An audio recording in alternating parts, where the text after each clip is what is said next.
The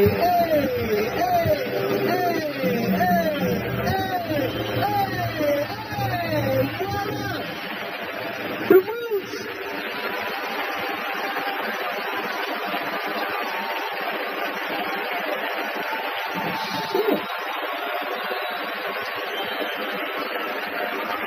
Listen, Eddie was supposed to host the Oscars and he changed his mind because, you know, he just do that type of shit. So before he changed his mind about this shit, because he was on his way out, you know what I'm talking about. He said, this shit is too weird. I don't like all this shit. Ladies and gentlemen, before I bring him out, I need you on your feet right now. I need you standing on your feet. None of that 47.5% tax bracket acting shit in here. Let's act like we just got some money in our pockets and we're about to bring out a man who is a legend. He's the reason that Keenan and Chris Rock and Arsenio Hall saying you got your own shit. You're the reason for all of us doing this shit. Eddie!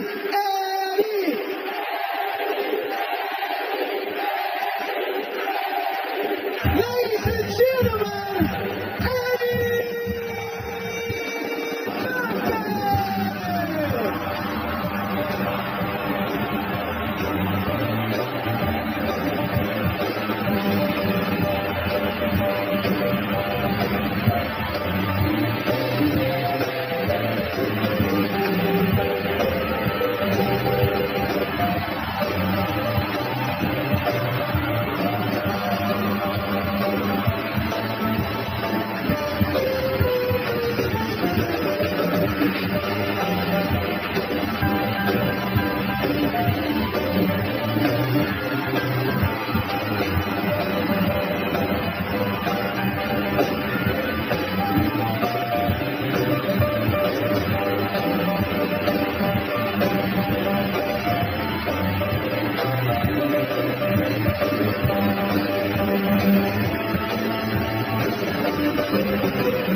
We got more show to do. Not one comedian can tell you that they didn't look at Eddie Murphy and want to be like him. Eddie Murphy did something that no other comedian did. Eddie Murphy told jokes so good, he started looking sexy. It was crazy. Eddie Murphy would tell jokes in that leather suit, that red leather. I even tried. I said, every time I did my show, I said, I got to have on some leather. Because Eddie Murphy wore some leather. And I remember back at that time, if you could do an Eddie Murphy impersonation, ladies loved that. So you can imagine all through the 80s when I would meet a girl and they say, do Eddie Murphy as I'm making love to her. And just as I was about to orgasm, I said,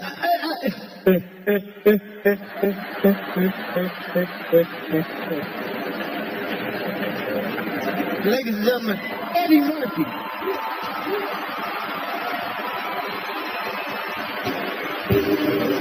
Ladies and gentlemen, Tracy Morgan.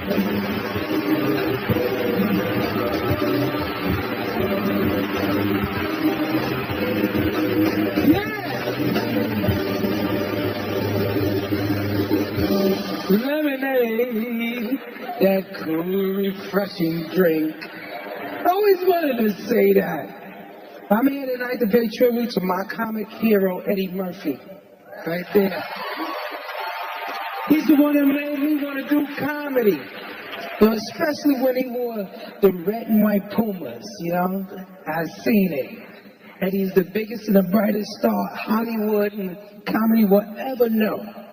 A lot of us wouldn't be here without him. We all want to work with him, and we all wanted to be him. And you know that. Now, he was the Michael Jordan and Ali of comedy, the greatest of our generation. I mean that from my heart, dude. You know, you came on Saturday, was always one person in the house saying, he's on! And we was all there, one TV in the house. We was all there. You know, he's so bad. Eddie is so funny. He made the prettiest aunt in my family. He laughed so hard she farted. But those are the standards Ed Murph set. You know, if you're going to come correct. But I'll tell you what Eddie's real legacy is. He made comedy sexy. That's what I'm all about, sexy. You see this? I'm only going to give y'all 2 stretch marks. I don't want to make girls just laugh. I want to get them pregnant. Because you know I'm old school. I don't be pulling out. I'm like prison. When I come in, that's it. And I don't wear rubbers. If you ain't willing to die for it, you really didn't want it. I goes all out, my dude. That's my payoff. That's what it's all about. You matter of fact, he taught me fearlessness, so I'm going to let it hang out tonight. Stand shake. That's all right. Don't be ashamed because you want me, ladies. Before Eddie, young men like me, we had to choose between being sexy and being funny. But when Eddie came out with this fine-ass leather suit and delirious, that's when I realized, hey, I could be sexy and funny at the same time. Now I don't have to choose anymore. Now, some of y'all might think that this sexy leather suit in these day and age it looks crazy. But remember, back in 1983, it looked even crazier. So thank God that Eddie had the courage to let his sexy side out. Otherwise, I wouldn't be here right now. So I'm here tonight to give props to my man, my comedic idol, Eddie Murphy. The man who inspired me to become the hilarious, funny sex symbol that I am. I told you I patterned my life after you and Evil Knievel.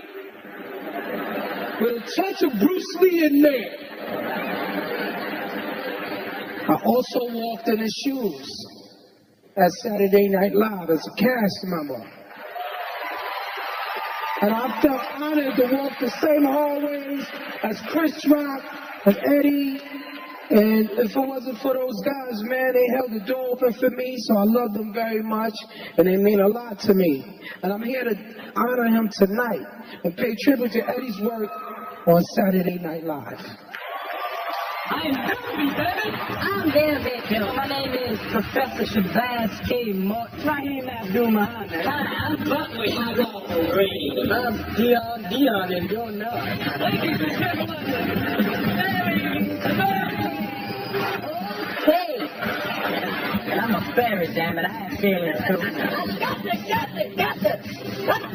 What a silly Negro. This is the Gumby story, damn it. And the Gumby does not say damn it. That's it for my new book entitled, I Wanna Be a Hoe. We interrupt our programming to bring you the following special report. Yes. Stupid window, break your neck. Dead house, I start to wreck. Got no reason. What the heck? Cheer my landlord. Cheer my landlord.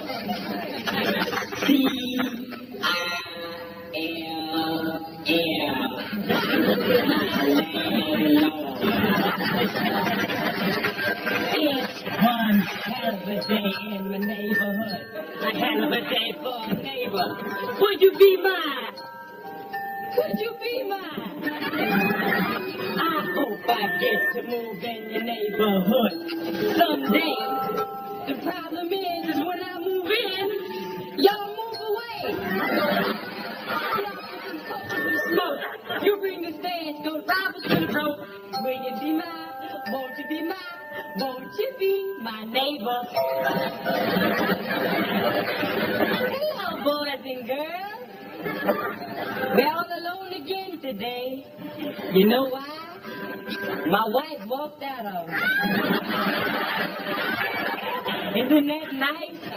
I'm so glad the bitch is gone. A black man named George Washington Carver developed a new method of soil improvement through crop rotation. So I messed up. Shut up!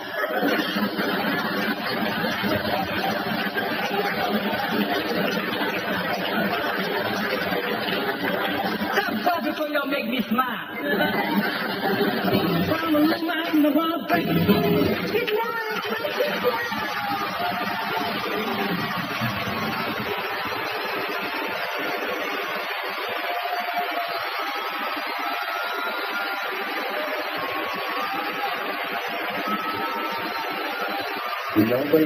Nobody is like combined cool with funny like Eddie Murphy. Nobody.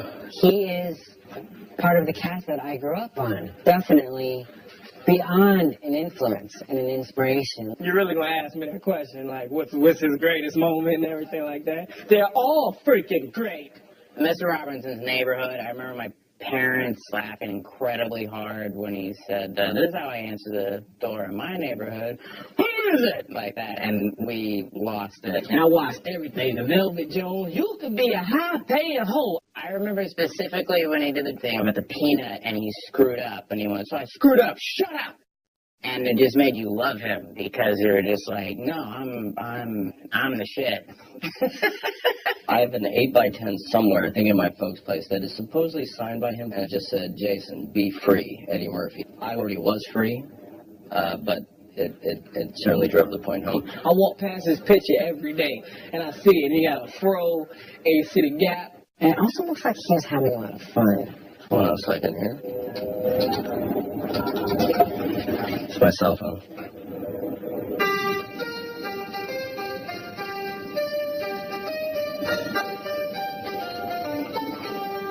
Let me tell you something. Eddie Murphy is the greatest of all time.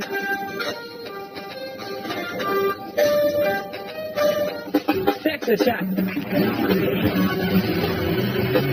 He's funnier than us. He's cooler than any of us. He's got more money than any of us.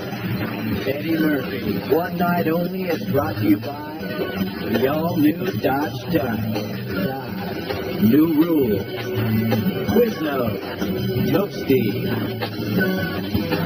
Pep Boys. Pep Boys does everything for less. Visit PepBoys.com. And Crown Royal Black, bold as bourbon, smooth as Crown. Please drink responsibly. Please welcome Charlie Murphy.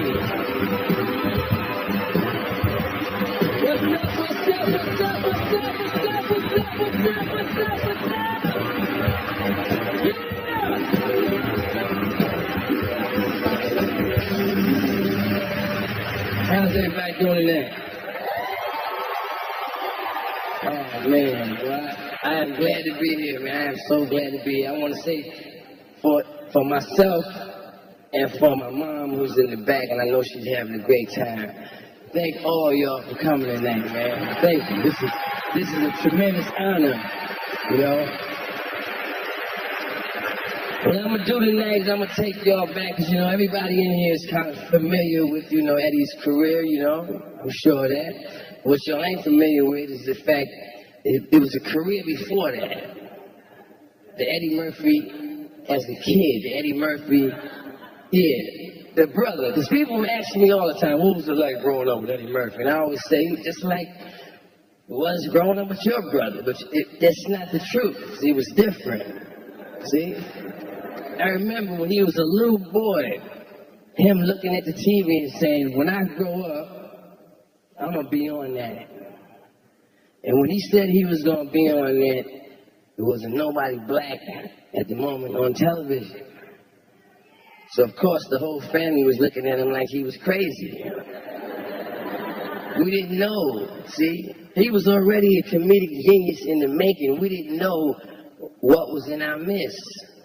as we were growing older, me and Eddie used to engage in what we call snaps, jokes, or whatever, about each other. I didn't know that I was engaged in a snapping contest with comedic genius. I thought I was just going with another person, and I had to wonder why I always lost every snapping contest. Every snapping contest. When Eddie was 8 years old, he was already telling world-class jokes about me.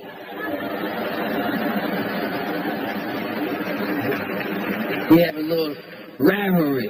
Because people always ask, is there a rivalry between you and Eddie? Yes, there is. We always are going back and forth trying to figure out who has the biggest nose. Every time the streets of San Francisco came on, I would be pissed off because I knew when it went off, he was going to ask me the same question. How much did that man pay you to rent your nose?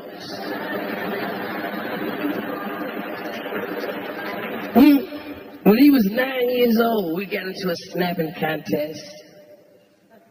And I'll never forget, he told me, my nose looks like an upside down Black Power symbol.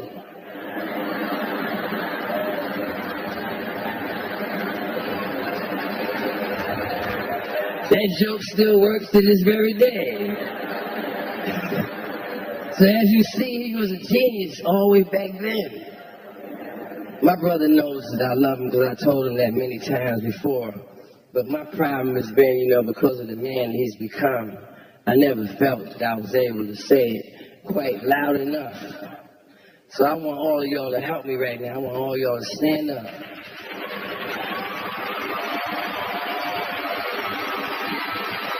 I love you, man. I love you. I love you. Thank y'all, thank y'all, thank y'all. Eddie! Eddie! Eddie!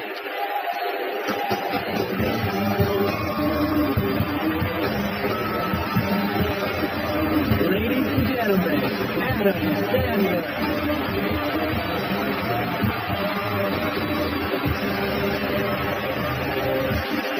Thank you.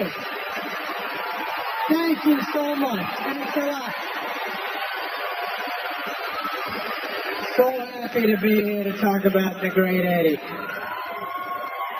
Sorry about the way I'm dressed. I really am. I was going to wear a suit, but Tracy took it. So, that bastard. Okay, I'm going to read it from here, all right? I wrote this. Okay, here we go. I'm a little shaky. I'm nervous, Eddie. I love you. Now, here we go. I am Adam Sandler. I'm here to talk about one of the most legendary stand-up specials of all time, Eddie Murphy's Delirious. Yeah, baby. In 1983, when Delirious first came out on HBO, I was a sophomore in high school. I couldn't believe how funny, cool, and badass one man could be on stage. And as I watched, I said to my father, I want to be that guy when I grow up. My father said, you can't, you're not black. My mother said to my father, as far as you know. Then she winked at me. The jokes and the funny stories from Delirious took the world by storm. The next day, you could not walk down the halls of my high school without hearing Goody Goo Goo, Lemonade. Now that's a fire. Everybody on the planet wanted to be Eddie. And now, 30 years later, everybody still wants to be Eddie.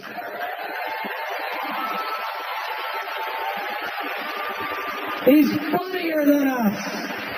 He's cooler than any of us. He's got more money than any of us. And he's got a bigger, well, Arsenio has a bigger dick than any of us, but he still got to walk around with those BT fingers. You heard me, Arsenio. I'm sorry, Arsenio. At least I told everybody you got a big dick. Rock told me, by the way, Arsenio. All right. But back to me wanting to be Eddie. The truth is, I wanted to be Eddie Murphy so bad that I tried to do everything he did in his career. I started doing stand-up at the world-famous comic strip in New York City like he did. I got on Saturday Night Live like he did. I got the same manager like he did. And then when I became a big star, I fired the same manager like he did. And, I love you, Richie, and so does Eddie. But that manager actually said to me the same thing he said to Eddie, but he changed the racial slur to an anti-Semitic slur. So now look at Eddie.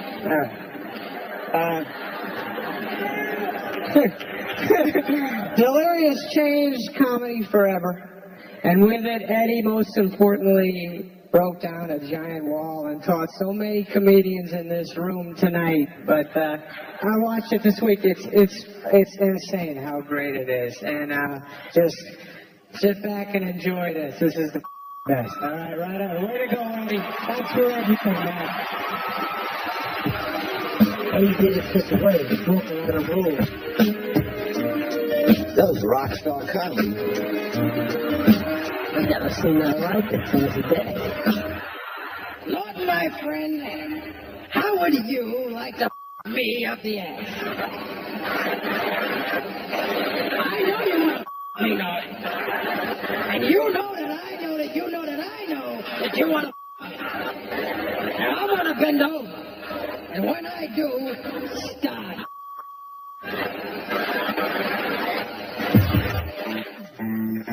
I said, the ice cream man, the head is, I want this over here, and a toast on by my father, and give me this ice over here, and vanilla cone. Thank you, ice cream man. Thank you, ice cream man. Thank you. And you get your ice cream. I get my ice cream. I remember I get my ice cream, and I didn't eat it. I sang for a little while. I had some ice cream. I had some ice cream. I had some ice cream. And I'm gonna eat it all. I'm gonna eat it all. The ice cream be running all down your arm and shit, man. I see. No, only one kid on the side didn't get no ice cream. The kids don't care. They go, you don't have no ice cream.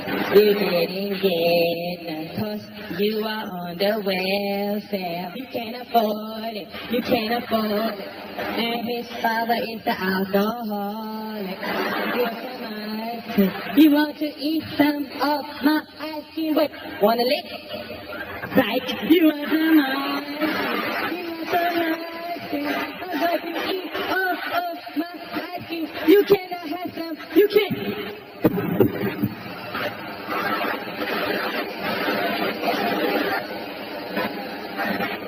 You got your ice cream.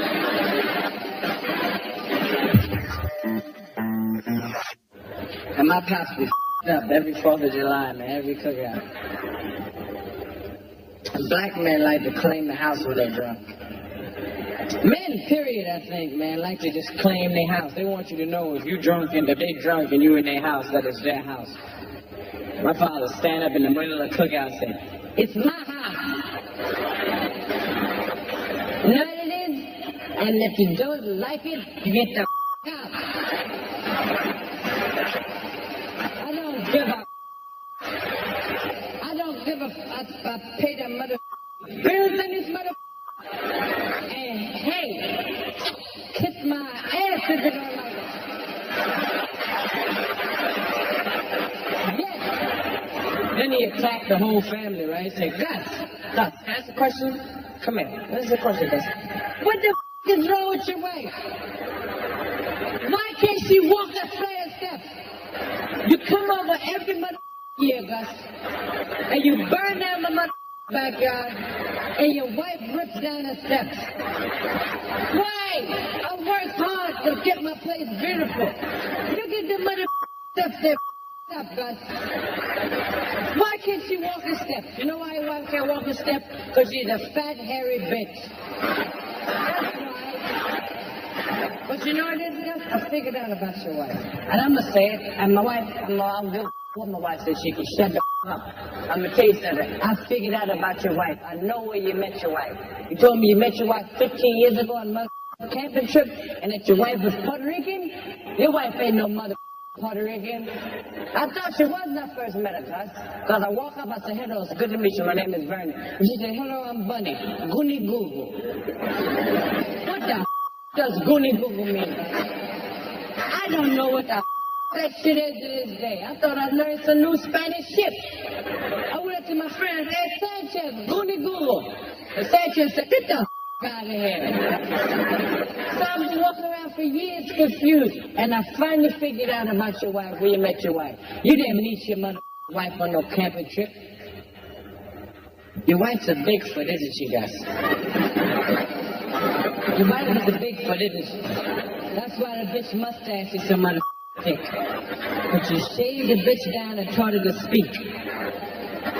I know a mother Bigfoot when I see one. Don't bring a Bigfoot in my home, Gus, with my children. The bitch can't talk, she can't walk a flight of steps. She's not trained well, Gus. She cannot walk steps. I bet she climbed the out of a tree, though, don't she, Gus?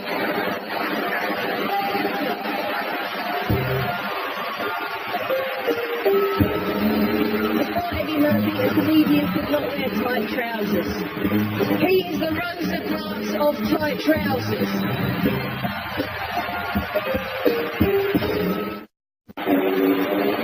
And now, Samuel L. Jackson.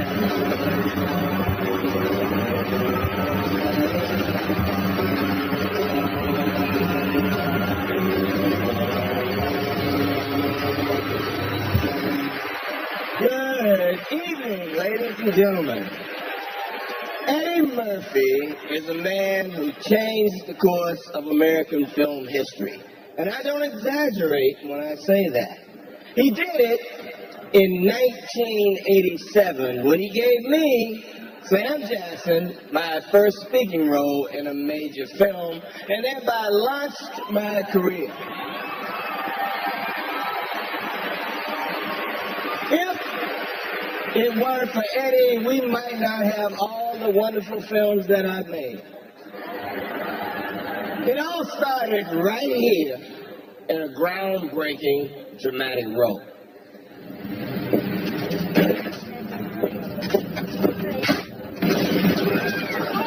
Everybody shut up and do what I say. Get the money out. Stay cool. Nobody gets hurt. Take the money out. All of it. Don't stall me, fat boy. Let's go. Come on. Anybody move out, blow your head off. Be cool. Come on. Stop stalling.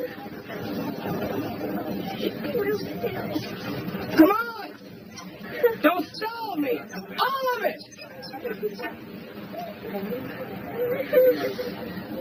Excuse me for a moment.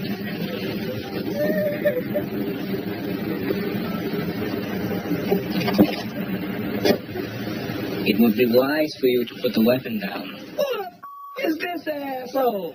I've warned you. I'll be forced to thrash you. You.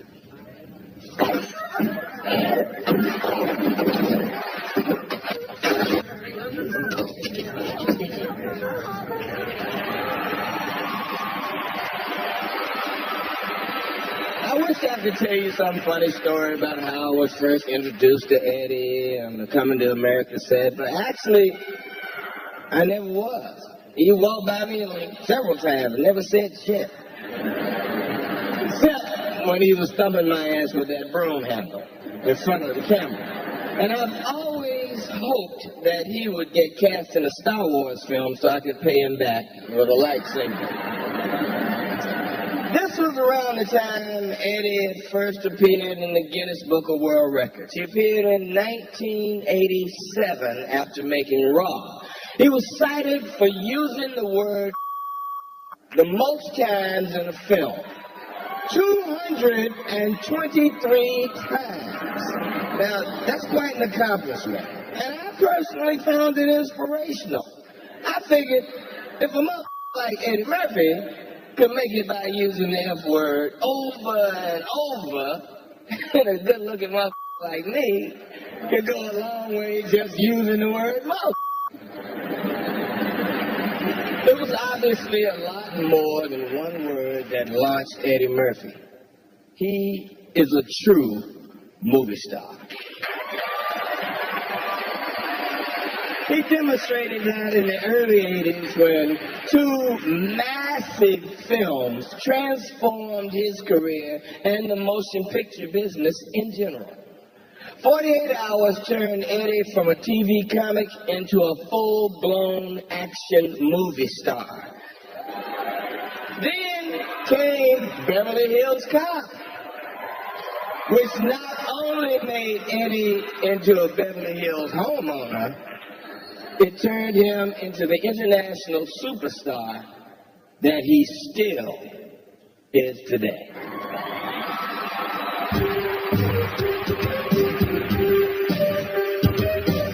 Don't you think I know that if I was some hotshot from out of town that pulled inside here, I'd be the first one to get a room and I'd be upstairs relaxing right now. That's in town to do an exclusive interview with Michael Jackson. I was going to call the article, Michael Jackson is sitting on top of the world, but now I think I might as well just call it, Michael Jackson can sit on top of the world, just as long as he doesn't sit in the Beverly Palm Hotel, because there's no niggas allowed in there.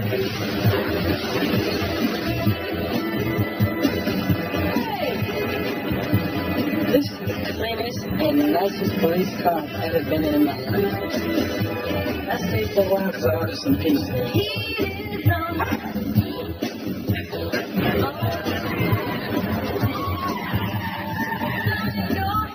You put this in a good spot, all the shit to my pocket.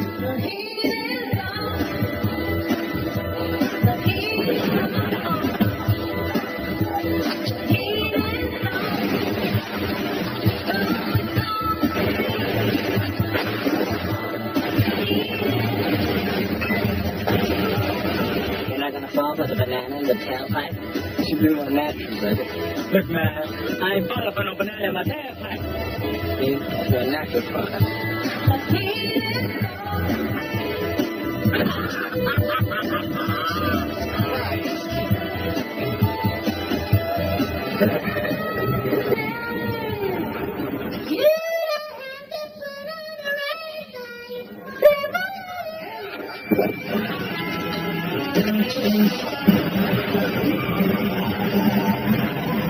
We ain't partners, we ain't brothers, and we ain't friends. And if hands get your way, you're gonna be sorry you ever met me. I'm already sorry. $500 suit on, you're still a lowlife. Yeah, but I look good. I'm looking for a little boy by the name of Billy Bear. Never heard of him. You heard of him now, man? All right, listen up. I hate rednecks. You people are rednecks. It means I'm enjoying this shit. I'm trying to talk for you. You know what I am? I'm your worst nightmare, man. I'm a nigga with a badge. That means I got permission to kick your ass whenever I feel like it.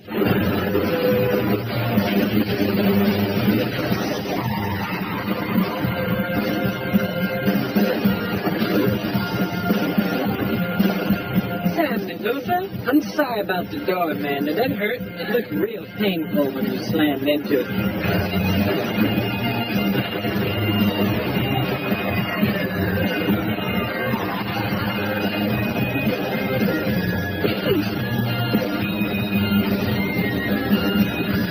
New sheriff in town. His name is Reggie Hannon. Tell me a story. Oh, that that's one of my favorites. Please welcome Russell Brand.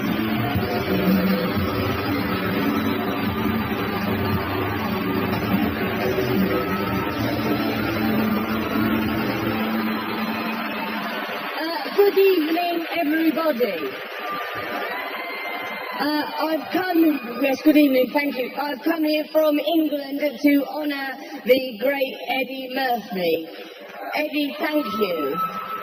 I'm honoured to be incorporated here. As an English person, I'm automatically the most white person that will be involved in these proceedings, and that is an additional honour. I've never worked with Eddie. I'm simply a fan that has come here to say nice things. When I grew up in England, I was like, you know, a child. This isn't a necessary detail, as a matter of fact. But the most famous people in the world was Eddie Murphy, Mike Tyson, Michael Jackson. I thought that America was just a powerful country of incredibly talented black people forcing extreme talent onto the earth. I met Eddie recently. I've never been more honoured to be called a mother. He said, "You're a funny mother." Eddie, these are the things that I want to say to you. Oh man, you're incredible.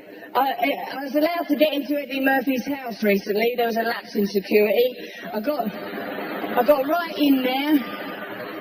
It was amazing. He lives in a castle. And where else ought the king of comedy live but in some glorious palatial home? He had bowling alleys in his basement. He's come from nothing to bowling alleys in his basement. Not only has he taught us that it's possible to be sexy and a comedian, and I never thought that would have been possible when I was a little girl growing up in England, watching that man vibrating in leather, some puckish force, some new entity, trickster god energy flowing right through him. He made it possible. This is unthinkable now in our enlightened times, but before Eddie Murphy, a comedian could not wear tight trousers. He is the Rosa Parks of tight trousers.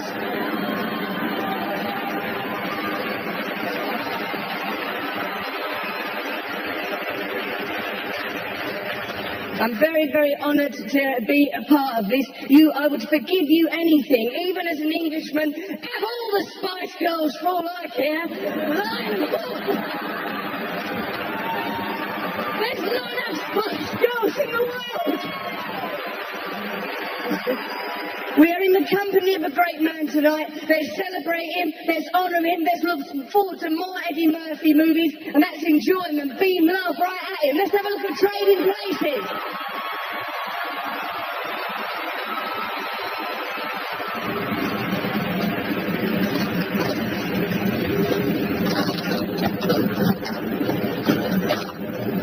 Who's that? Who's that? What you want? Police. We've had some complaints about con men pretending to be blind and crippled. Oh, I'd love to help you, man, but I ain't seen nothing except on that landmine in Viet Cong back in '72. It was rough. That tape.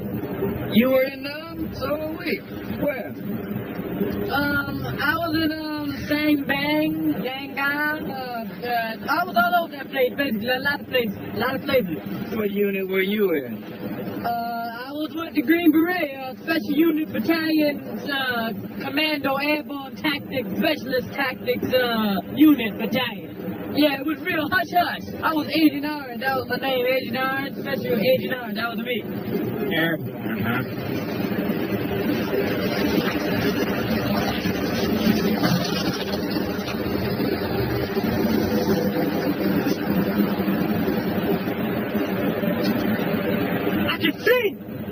I can see! I have names!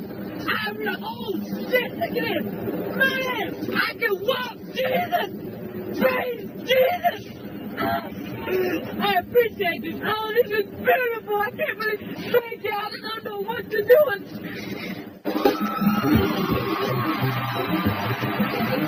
In about 3 weeks in... white girl. Crown Royal Block congratulates Eddie Murphy and celebrates his groundbreaking comedy career. Eddie Murphy, One Night Only, is brought to you by Crown Royal Black. Boldest bourbon, this crown. Please drink responsibly.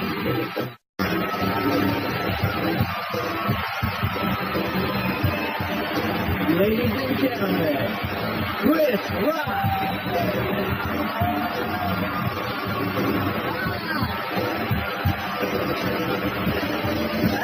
Yes, ladies and gentlemen. We're all gathered here tonight to honor the great Eddie Murphy. I'm one of the many comedians out here. Me, Martin Lawrence, Chris Tucker, Dave Chappelle, who has been called the next Eddie Murphy. And we're not the next Eddie Murphy. I want to say there's a lot of cool people here. I see Judge Reinhold in the house. That's right. That's the Beverly Hills Cop table. The Pluto Nash table's way up there. Them niggas didn't even get in tonight. Nah. I have known Eddie Murphy for a while. I met Eddie years ago. This is a true story. I met Eddie at the comic strip. He saw me perform. And this was before Eddie was met. This was like, I met the real Eddie Murphy. I didn't meet Dr. Doolittle, okay? I met Eddie Murphy in a leather suit, like a green, livid leather suit with boots on. People think he used to just wear that doing stand-up. This nigga used to walk around with that shit in Kmart, okay? For real. He looked like a superhero, okay? And so I met Eddie Murphy, and Eddie was rolling large back then. So I was like, yo, just come hang out with us. We're going to L.A. And I went to L.A. I got my first plane, okay? First time I got on a plane. First time I stayed at a hotel. First time I had shrimp. Okay? I'm not making any of this up. So I'm out there in LA, I'm staying at the Batage, a Menage, one of those hotels, right? And about 3 weeks in, I got my first white girl. And the true story. So, like, her name was Candy, right? And I'm like, yeah, man, I'm Candy. And Ray and Fruity like, Candy? And then out of nowhere, Fruity gives me a cookie jar of penicillin.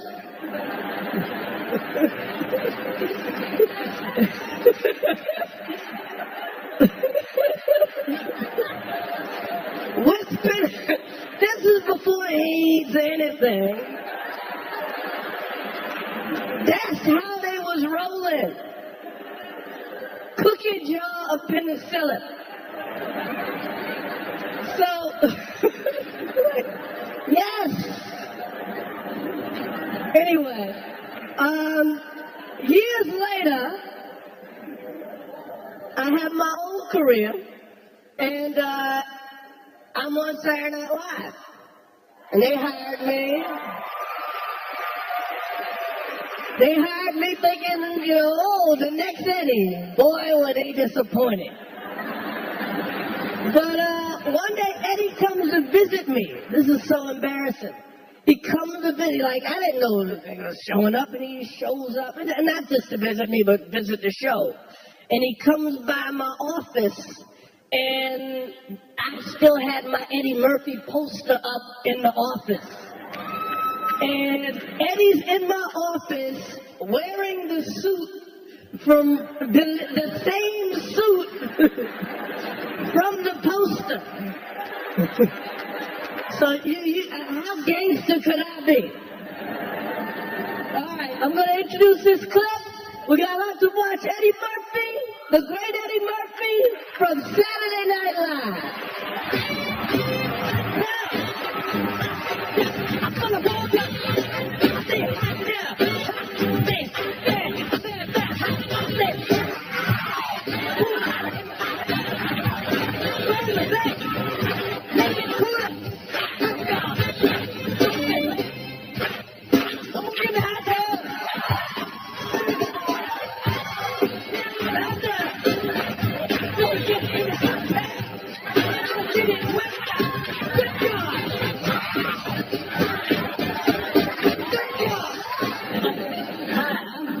Remember me?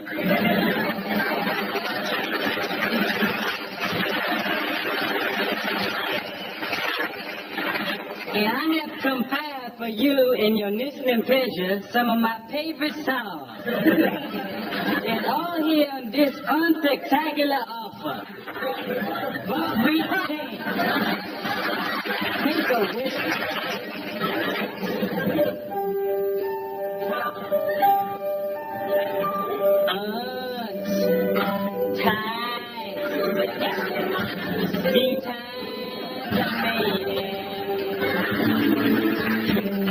Yes, they're all here.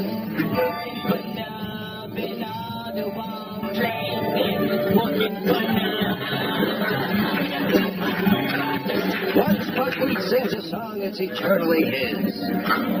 It dies, dead it died, but dead on the died,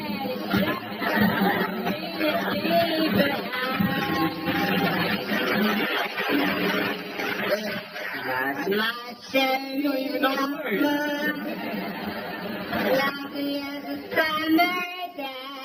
Listen to me, listen. My shady more distant as the Milky Way.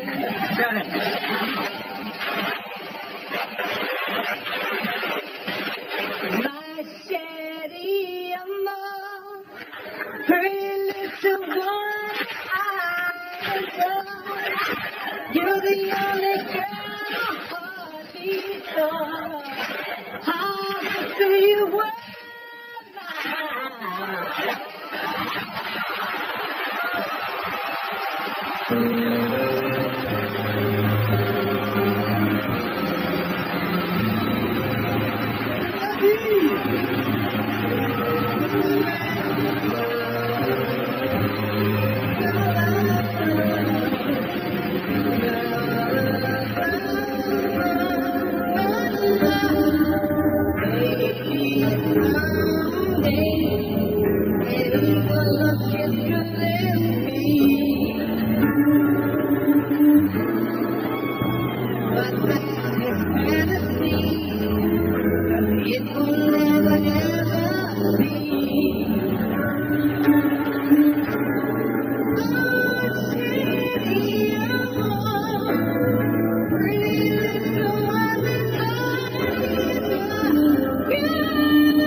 I want to say this to you, Eddie, sincerely.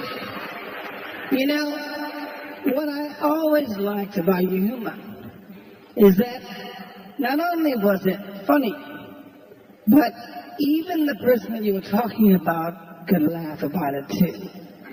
To me, that's real humor. I just congratulate you tonight, and I too have watched some of your movies. And the one that a lot of them I really enjoyed, but the one I liked was Coming to America. But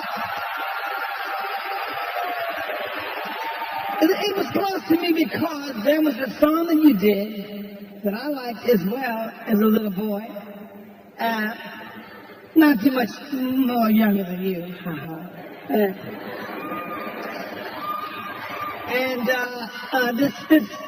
This here, I'm still gonna have to pay attention to how fast you Now, this is a song like we did this, so get it right. Someone to care, someone to care.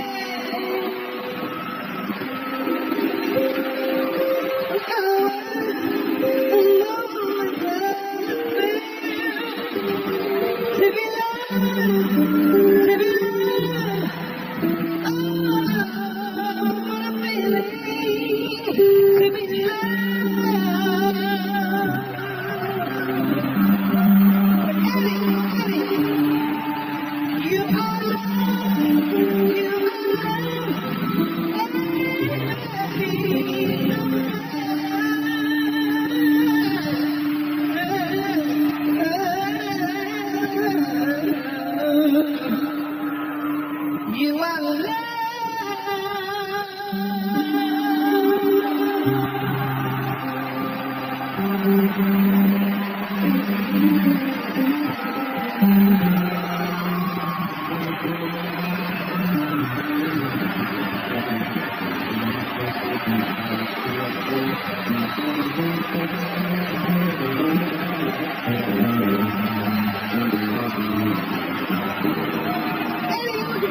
To me, okay? When I start this song, I want to see you on stage with me. We don't do it live. Let's go. Like we do. Come on, here we go.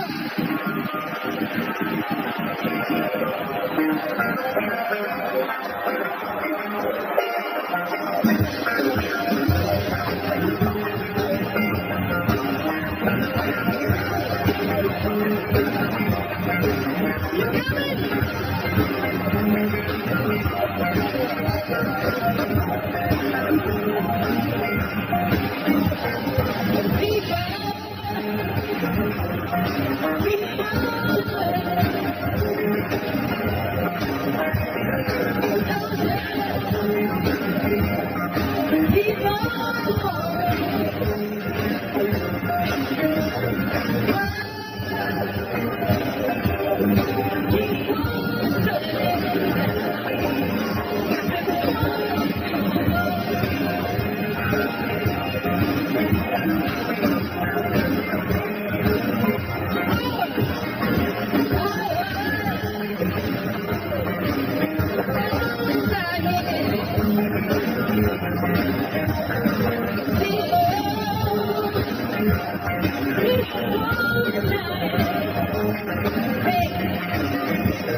Where you going, man? Where you going?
That's why we gotta stick together. You gotta let me stay, please, please. Okay.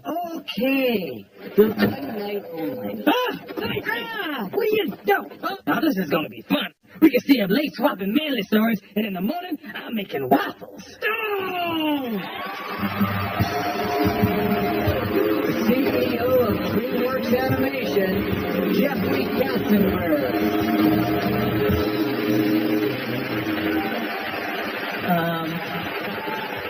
So everybody realized that Eddie Murphy and Stevie Wonder were just up here jamming like crazy. Wow.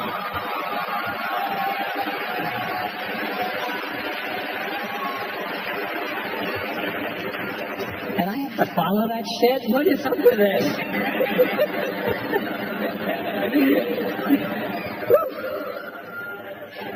I actually feel very, very privileged to be a very tiny part of Eddie's early career. He and I met together. I was a young executive at Paramount and was lucky enough to have my star hitched to his star as he went on to make 48 Hours, Trading Places, Beverly Hills Cop.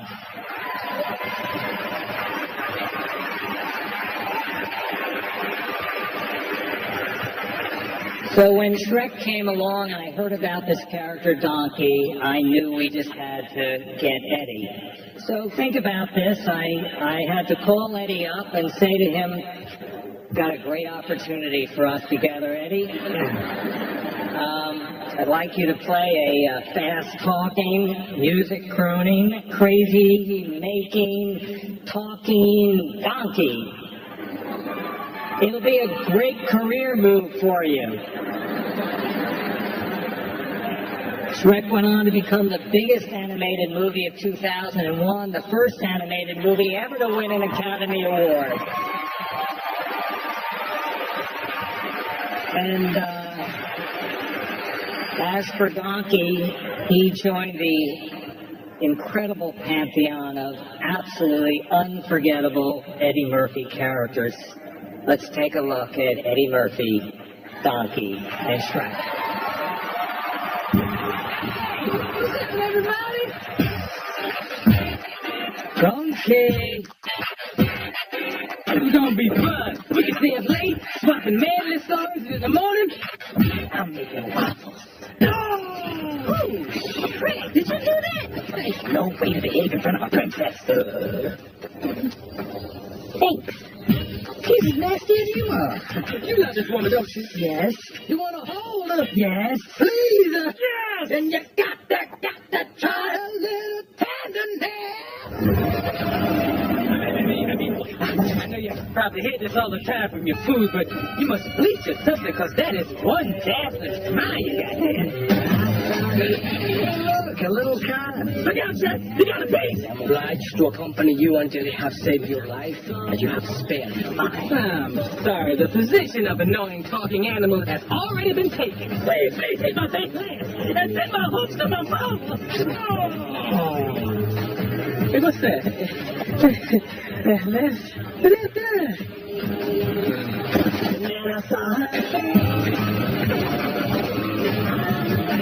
Don't look down. Don't look down.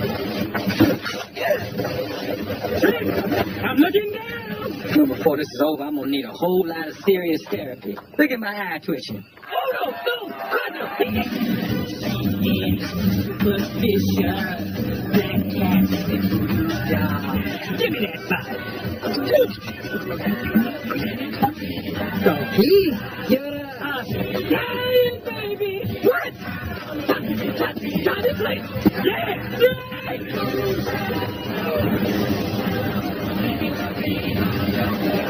I'm a snooky on the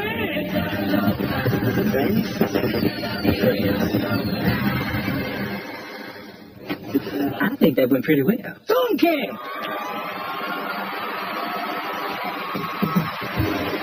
Ladies and gentlemen, Keenan Ivory Wayans.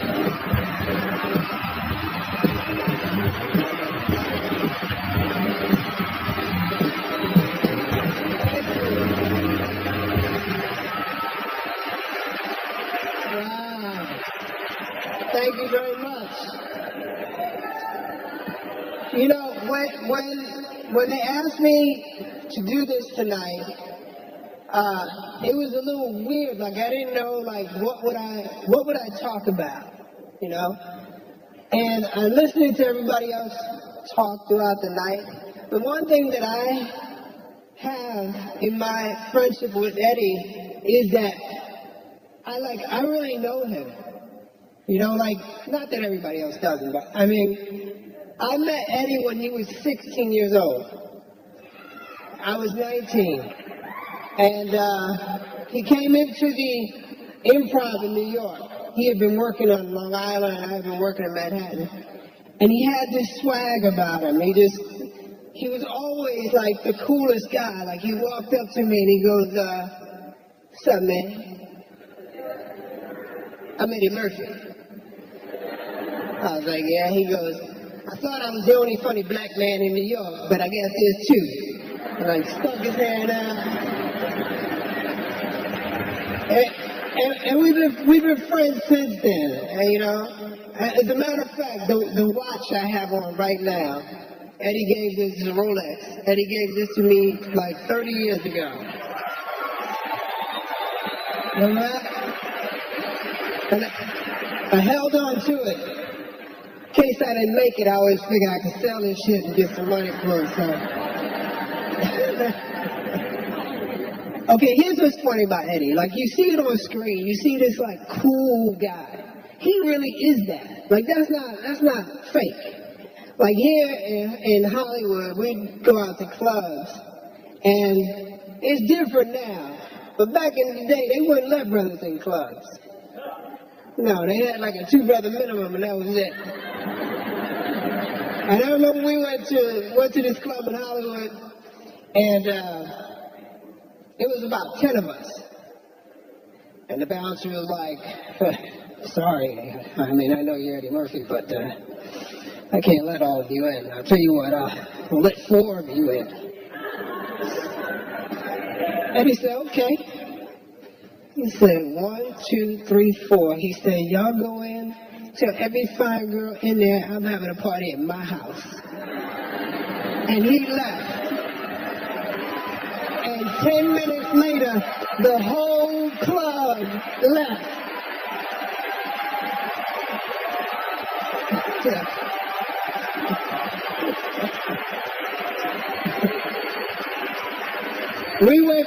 We went back the next week, and there was 20 of us. He let us all in. Right this way. Eddie had a generosity about him, not just to me, but all the people around him, his family, all of his friends. He looked out. And as a friend, I've been truly blessed to know him and to be a part of all of his success. It's funny, when you are somebody's friend, you're so busy living life, you don't get to observe it. And that's the beauty of tonight. It's like, this is one of the first times I sit back and I go, wow, my friend did all of that. You know what I mean? And I was there. You know, I was right there watching it happen. You know? So I just want to say how much I love you, appreciate you as a talent, as a man, but more than anything, as a friend.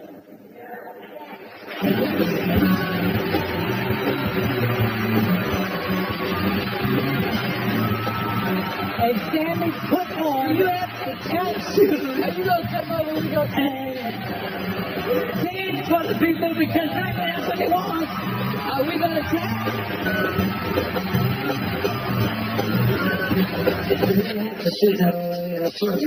Figured she was trying to kill me. She wasn't trying to kill you. She was just trying to screw you. That's bullshit. The bitch pulled a razor out and was going to cut me with it. I usually kill somebody over some shit like that. I didn't want to talk about it no more. You're booked to AIDS. You, man.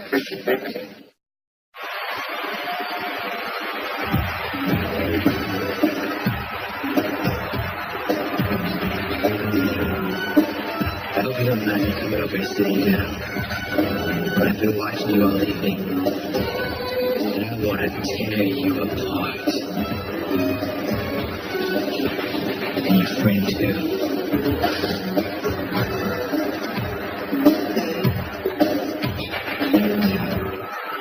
Please welcome Arsenio Hall.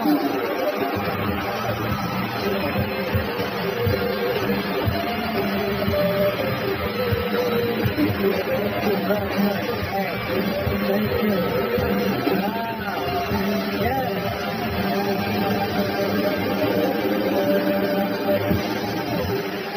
Yes. I know you. You're the man. So much great material, right? Well, what can I say that hasn't been said already? Probably nothing, so I'd like to talk about my penis for the next 5 minutes.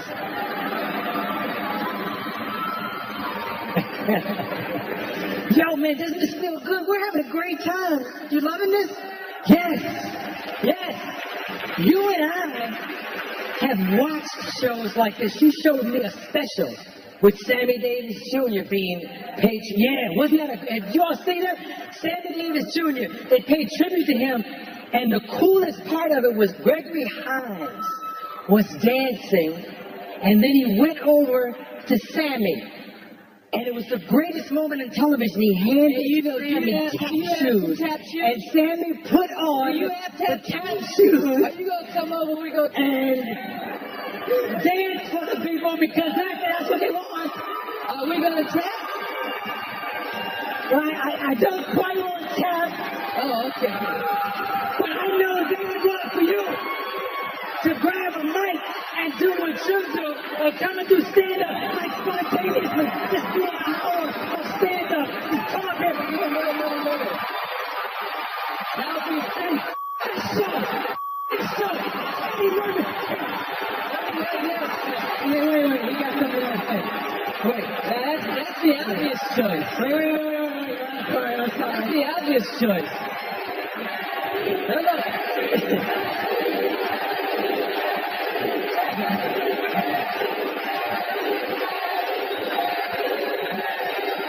That's the obvious choice. He said that's the obvious choice. Yes, sir. But this is my night. Yes. And I would much rather that we tap dance. Let me go read the prompt, right? I will go read. Hey, man, I remember the day you called me and told me your idea for coming to America.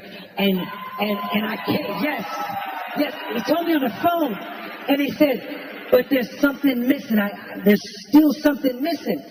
And the next day you showed me a yellow pad, and on it, you had started to write different things about characters. You said, yo, man, when I come to America, I should be all the different people I meet. Because they wanted me to do characters since I left SNL.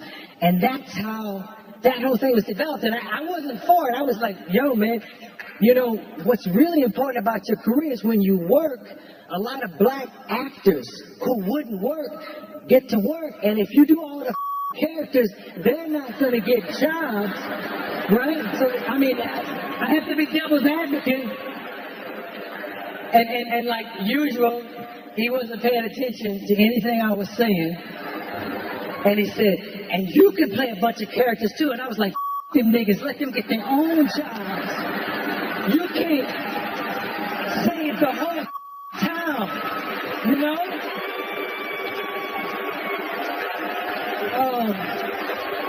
Let's do this and be everyone in America. Yes, indeed. The truth is, no one plays multiple characters better than Eddie Murphy. Correct? Yes. When you sit down and watch an Eddie Murphy movie for the first time, like Coming to America or Bowfinger or Nutty Professor, you find yourself saying, wait, he's all of them, he's all of them? And somebody who is a fan turns to you and says, hell yeah, he's all of them, all of those people. You're about to see an amazing montage of 19 different characters, all played by the amazing Eddie Murphy. Don't do it! Think about that here. What about Rocky Marciano? There they go. Every time I start talking about boxing, a white man got to pull Rocky Marciano out there. You bitch your horse's ass. You and you. Who's this? Oh, Miss Birdie, you and Sherman have relations. No, Grandma. It's not like that, Rich McCauley. Me and Grandpa was tired of eating. Next thing you know, he's on top of me in the shed, pumping and sweating.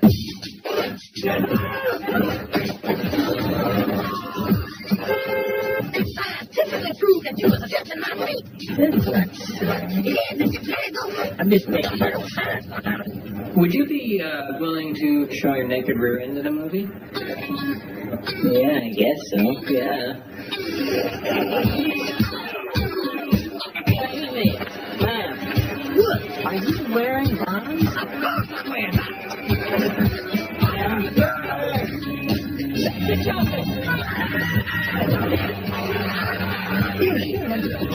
I think I do remember hearing something on TV about colon cleanse. They say everyone should have one. You want your colon clean? Right, I'm gonna clean mine. My colon's clean. I'm going to squeaky clean.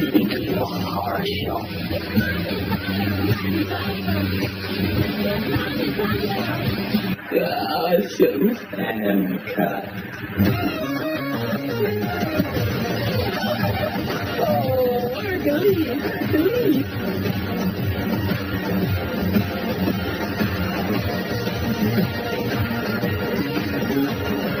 Okay, if you want to try this, then you want to start out.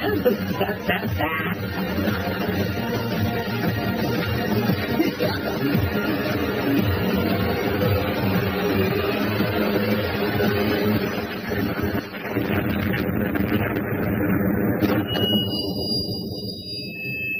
doing good. Good and terrible. Wow. The LeBron James of comedy. You're the shit with extra butter, my man. God bless.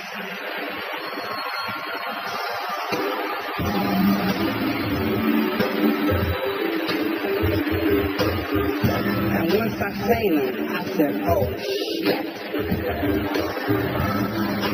I got work to do. Eddie Murphy, One Night Only is brought to you by Crown Royal Black. Oldest bourbon, smoothest crown. Please drink responsibly. Quiznos, Toasty, and the all-new Dodge Dart. Dodge, new rules.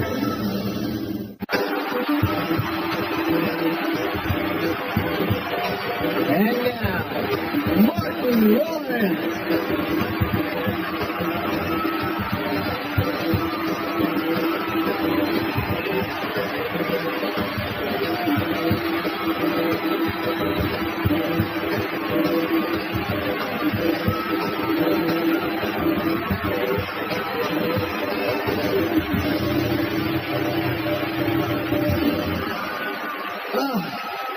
Hello, how are y'all? How are you doing?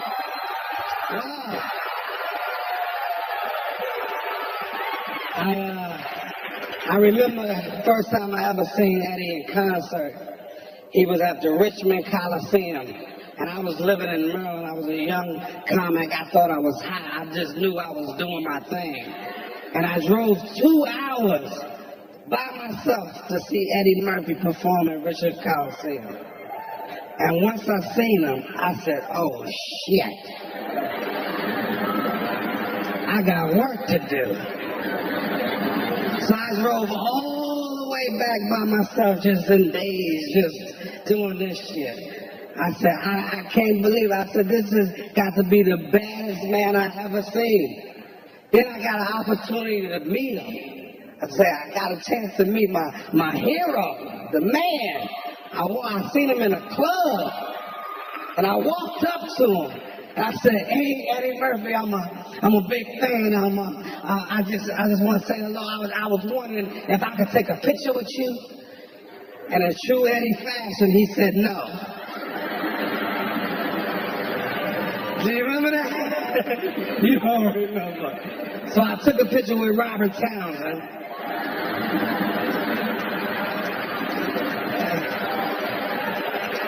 And, what else, man? Raw. What can I say, man? Raw, one of the best concert films ever. The highest grossing concert film of all time. It inspired me, made me want to do concerts like Eddie. If you notice in my concerts, I wear the leather suits and shit. But Eddie's was a little tighter and shit. His was hug his nuts and shit.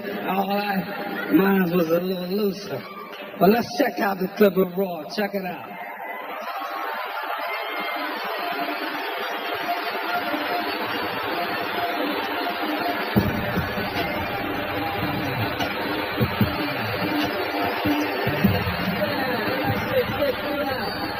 You watch the Bill Cosby show? When Bill Cosby chastises you, you forget you grown. You feel like one of the Cosby kids and shit. I would like to talk to you about some of the things that you do in your show. I was so mad, I called Richard Pryor's house up. I said, yo, Richard, Bill Cosby just called me up and told me I was too dirty. Well, tell Bill I said have a Coke and a smile and shut the up. Got to be careful. They say having casual sex nowadays is like playing Russian roulette. And I know I've thrown my dick on the crack table many a night. You miss right. You be gambling every time you do it. You gambling with your dick. Say, come on, I need a one more of mine. I need the perfect person. Come on, give it to me. I need somebody perfect on me. Come on, give it to me now. Oh, shit. Fat buck toothfish. No, give my dick back. No, give my dick back. I'm gonna keep rolling. I got one more roll in it. Come on, here. I want the perfect woman now. Come on now. I want somebody with a mind, intelligence, a nice ass, and a body. Give it to me now. Oh, skinny cockeyed bitch. No, give my dick back. Give my dick back. Come on now. No, so be quiet. I'm gonna keep rolling. I know I just got my last roll. Come on now. This is the last one. This is one for me. Come on, Miss Rank. Miss Rank. Hey, blow on this for luck, please. This is my last roll. Come on now. Here we go. Come on. Give it to me now. Oh, shit. Herpes. I cracked out. My dick is ruined.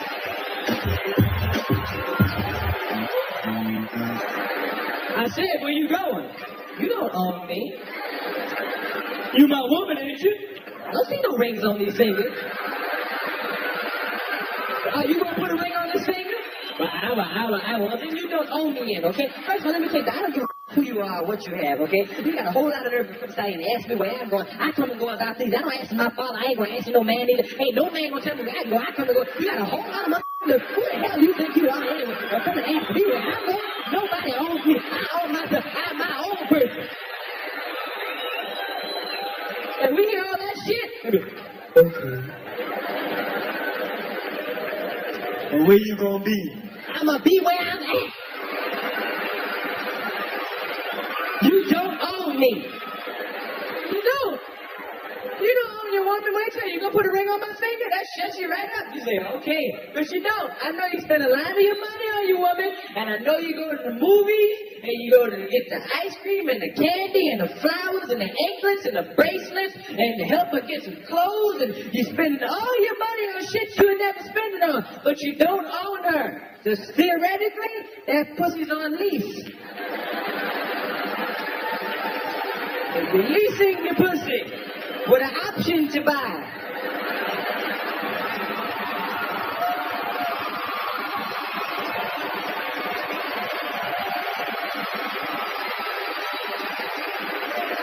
Eddie Murphy, man. True king of comedy, man. You are a blessing to us, man. For us to have you. And just to, have this time to let you know. And for me to be a part of it, to honor you, you more than deserve it. It's well overdue. And I told you when we were doing life together, I said, hey, you got a friend for life. And I mean that, and I love you, my brother.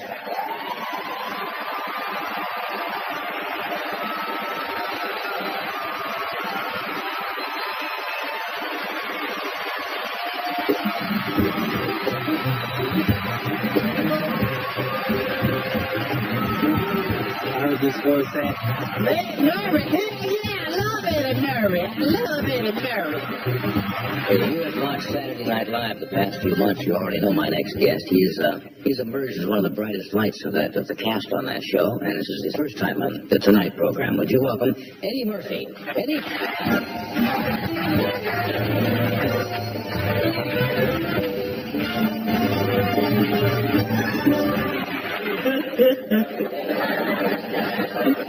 I'm gonna quit show business. Making my announcement. I'm gonna become a Secret Service man. It's the truth. Because they have no black Secret Service men. And we would make better Secret Service men than white people, truthfully.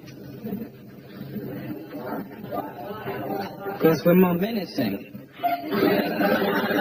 Yeah, see, we have a different rhythm to us. We see somebody that looks suspicious, we just walk over to the guy and say, excuse me, man, you crowd, Mr. President.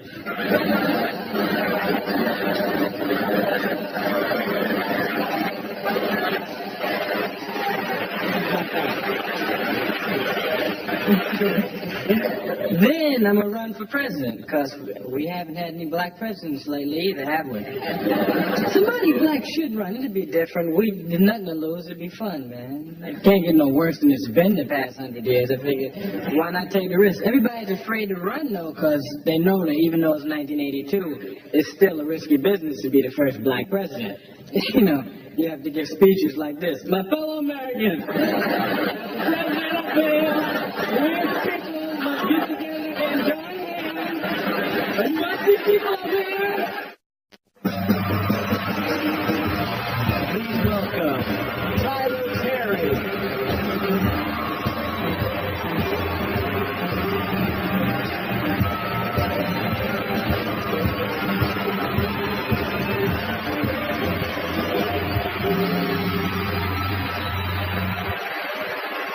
Good evening. Good evening. Good evening. Mr. Eddie Murphy.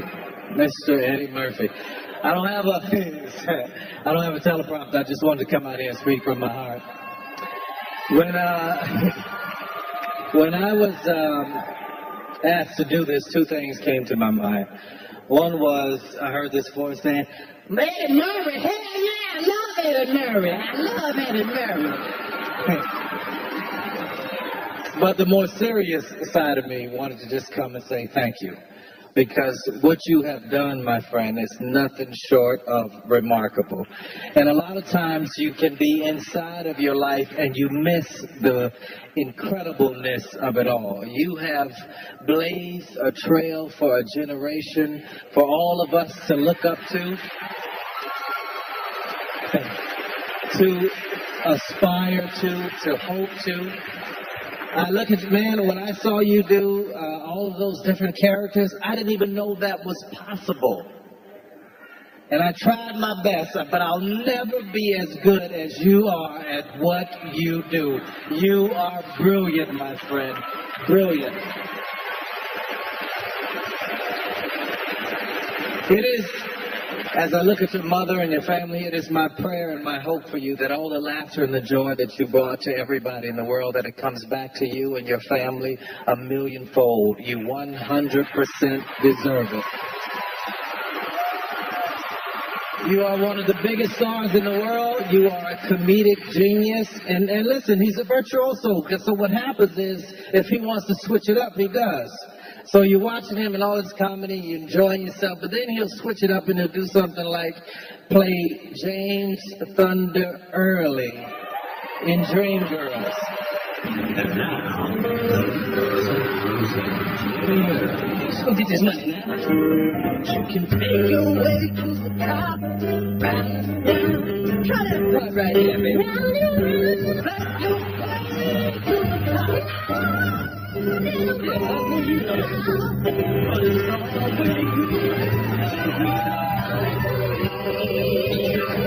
When you're coming down.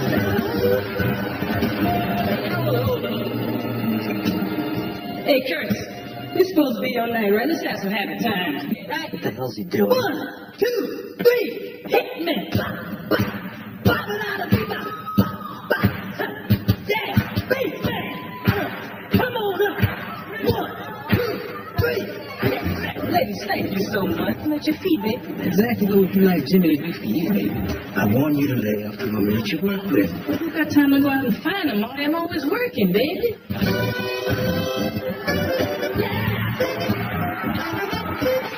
Boy, this man is handing me a line of crap.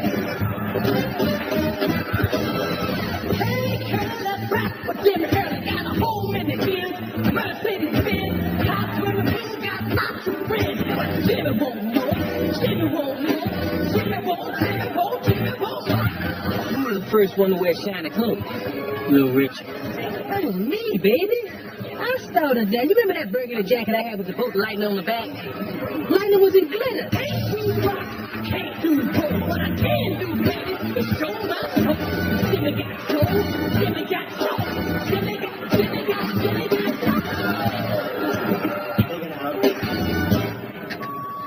Jimmy don't belong to no one.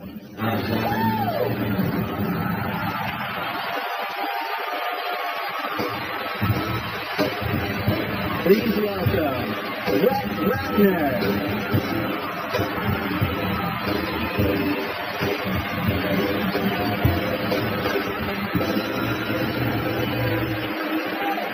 Good evening, ladies and gentlemen, and welcome to the 84th Annual Academy Awards.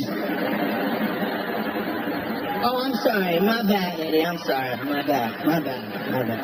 I'm Brett Ratner, and I directed Eddie and Ben Stiller in Tower Heist. Thank you. Which was like a dream come true for me. Let me explain. When I was just a little Jewish kid growing up in Miami, I saw a movie called Delirious. I had never seen anyone as funny as Eddie before. He made me want to be a director just so one day I could work with him. And then I saw the movies, guys. I saw 48 Hours. I saw Beverly Hills Cop. But the one thing that inspired me more than any of the movies, more than the stand-up, more than anything else, was this. Hit it, Questlove.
have ever seen. Ladies and gentlemen, the one, the only, Eddie Murphy.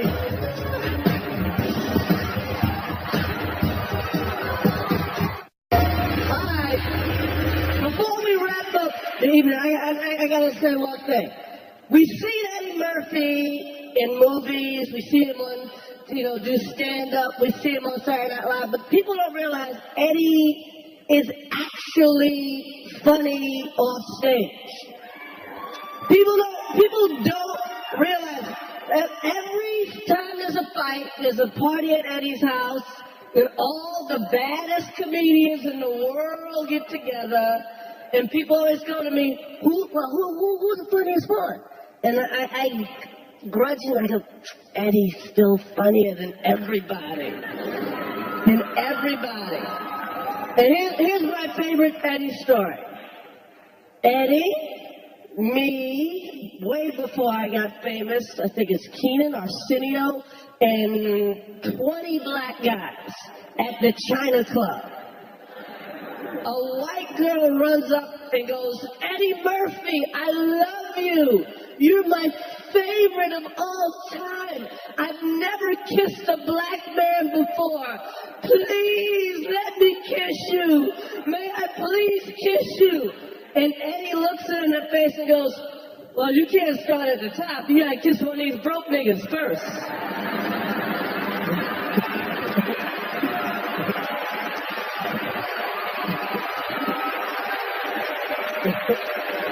Right? True story! True story! But y'all don't want to hear no more from me. The best that this man right now, people go, if it wasn't for Eddie Murphy, I would work at UPS. And I'll be a funny nigga at UPS. But I work at UPS. But ladies and gentlemen, allow me the pleasure to bring to the stage the greatest comedian I have ever seen. Ladies and gentlemen, the one, the only, Eddie Murphy.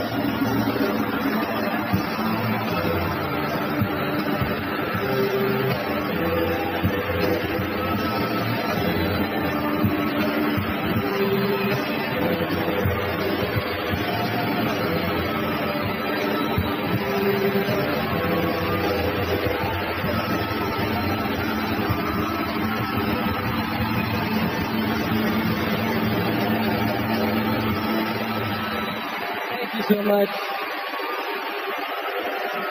Thank you.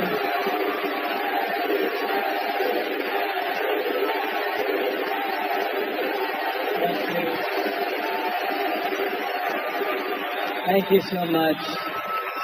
Thank you. I am a very, very bitter man. No, and to touch me is really a hard thing to do. I don't get touched easily, and I'm really touched by this everybody coming out and being so nice to me, and